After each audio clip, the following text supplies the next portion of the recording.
जनता वैदिक degree college Baraut में प्रबंध समिति व प्राचार्य के बीच विवाद बढ़ता नजर आ रहा है, जिसके चलते शैक्षिक कार्य बंद पड़ने की कगार पर है। अधिकतर कार्यालयों पर ताले लटक गए हैं। शिक्षकों और कर्मचारियों को वेतन नहीं मिल पा रहा है और विकास कार्यों पर भी विराम लग गया है। कॉलेज प्राचार्य डॉक्टर रविंद्र कुमार ने आरोप लगाते हुए बताया कि प्रबंध समिति द्वारा कुलपति के आदेशों की अवहेलना की जा रही है। उन्होंने बताया कि विद्यालय में एडमिशन प्रक्रिया चालू है और एग्जाम भी हो रहे हैं। इसके बावजूद 3 कर्मचारी अपनी मर्जी से छुट्टी काट रहे हैं, जिसके चलते न ही तो शिक्षकों व कर्मचारियों को वेतन मिल पा रहा है और न ही शैक्षिक कार्य सुचारू रूप से चल रहा है। वहीं जब इस संबंध में प्रबंध समिति अध्यक्ष वीरेंद्र पाल सिंह से बात की गई तो उन्होंने बताया कि ये सभी आरोप निराधार है।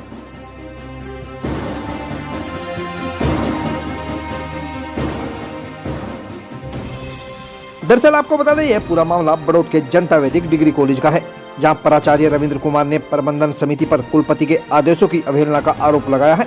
विवाद के बीच 200 शिक्षकों के वेतन पर तलवार लटक चुकी है। उन्हें करीब 2 माह से वेतन नहीं मिल पा रहा है। वहीं 3 कर्मचारी अपनी मनमानी से छुट्टी पर है और नोटिस जारी होने के बाद भी कर्मचारी अपने काम पर नहीं लौट रहे, जिससे विद्यालय का काम अटका हुआ है। अधिकतर कर्मचारियों के कार्यालय पर ताला लटका रहता है। लाइब्रेरी में भी अव्यवस्थाएं फैली हैं और किताबों पर भी धूल अटी है। इस विवाद के चलते बच्चों के भविष्य से खिलवाड़ होता नजर आ रहा है। दोनों पक्ष एक दूसरे पर आरोप मढ़ते नजर आ रहे हैं। प्रबंध समिति और प्राचार्य के बीच बड़ा विवाद चर्चा का विषय बना हुआ है। उधर इस संबंध में प्रबंध समिति के अध्यक्ष वीरेंद्र पाल सिंह ने सभी आरोपों को बेबुनियाद बताया। उन्होंने कहा कि बच्चे लगातार एडमिशन में धांधली को लेकर उनसे शिकायत कर रहे हैं। उन्होंने कहा कि वे इस मामले की पूरी निष्पक्ष जांच चाहते हैं, जिससे दूध का दूध और पानी का पानी हो जाए। अब देखना यह होगा कि यह विवाद आखिर कब तक चलेगा और इसका निस्तारण कैसे हो पाएगा। आपका परिचय जानना चाहेंगे? मैं doctor Ravindra Kumar, associate professor physics department और अभी कार्यवाहक प्राचार्य के रूप में माननीय उच्च न्यायालय और माननीय कुलपति जी के आदेश जो कि 3 अगस्त 2023 को जारी हुआ, उसके तहत मैंने कार्यभार संभाला 4 तारीख को, जिसमें माननीय कुलपति का आदेश था कि सभी संबंधित पार्टियां डॉक्टर रविंद्र कुमार को कार्यवाहक प्राचार्य के रूप में चार्ज में सहयोग करें और उनको इंश्योर करें कि वो अपना चार्ज लें।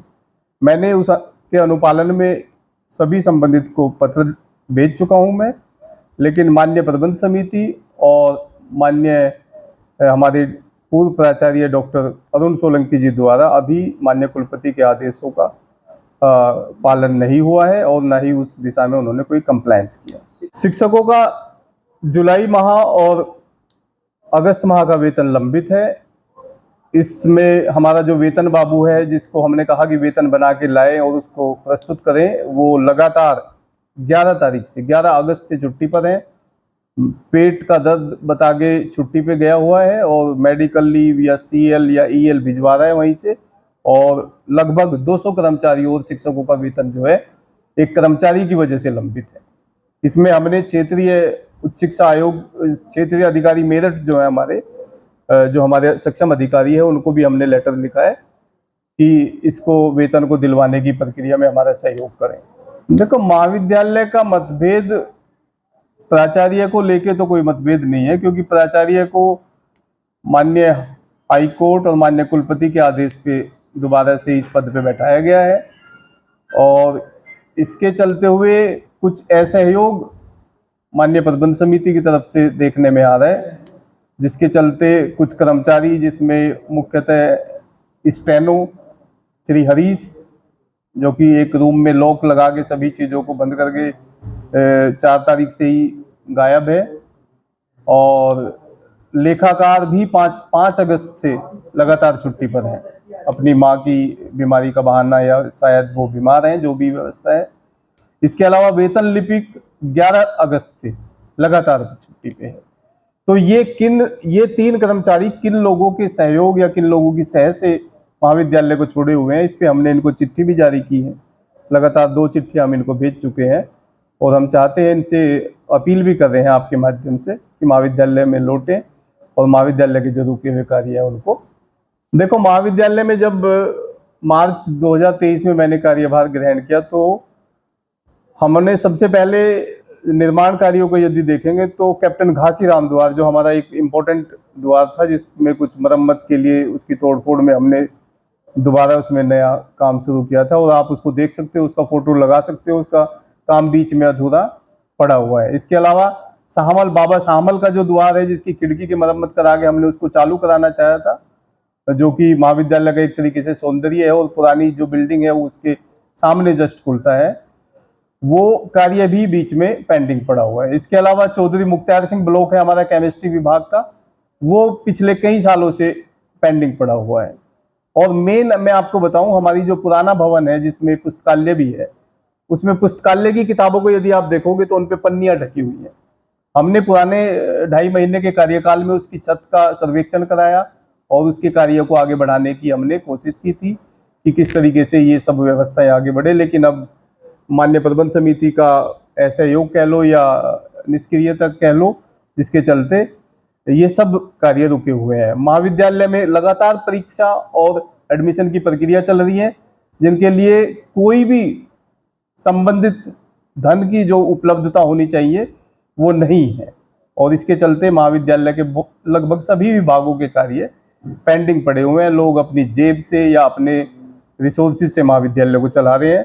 मैं अपील करता हूं सभी तीनों कर्मचारियों से और क्षेत्र के प्रबुद्ध लोगों से भी कि महाविद्यालय की इस जो भी व्यवस्था है इसको सुदृढ़ कराने के लिए, इसको आगे चलवाने के लिए सहयोग करें, आगे आएं और महाविद्यालय हित में काम करें। तो आप महाविद्यालय में देखो, महाविद्यालय का जो भी फाइनेंस है वो बंद है। महाविद्यालय के जितने भी कार्य हैं वो विभागों के लोग अपने पैसे से कर रहे हैं, या महाविद्यालय में जो भी संबंधित सामान या व्यवस्था बची हुई है, जैसे परीक्षा में आप देखो डीजल की चिट्ठी आई हुई है मेरे पास, प्रारंभ में डीजल की व्यवस्था नहीं है, जनरेटर के लिए डीजल की व्यवस्था बिल्कुल लास्ट स्टेज में हमारे पास मुश्किल से 10 या 20 लीटर डीजल पड़ा हुआ है। परीक्षाओं में व्यवधान है, लगातार एडमिशन चल रहे हैं, एडमिशन की प्रक्रिया के लिए पेपर, अभी जो परीक्षाएं चलेगी उनके लिए पेपर का फोटो स्टेट होना, ये कागज हमारे स्टोर में सामान लिमिटेड मात्रा में रह गया है। तो मेरा तो यही है कि मुझे लगता है कि राम भरोसे चल रहा है, परमात्मा की दया से चल रहा है, और हमारे पूर्वजों का जो हम पर एक तरीके से परोपकार है, शायद उसी की वजह से महाविद्यालय अभी ये चल रहा है। देखिए, कर्मचारियों को 2-2 चिट्ठियां हम भेज चुके हैं। क्षेत्रीय अधिकारी हमारे जो मेरठ में बैठते हैं उनको भी हम इस बारे में लिख चुके हैं।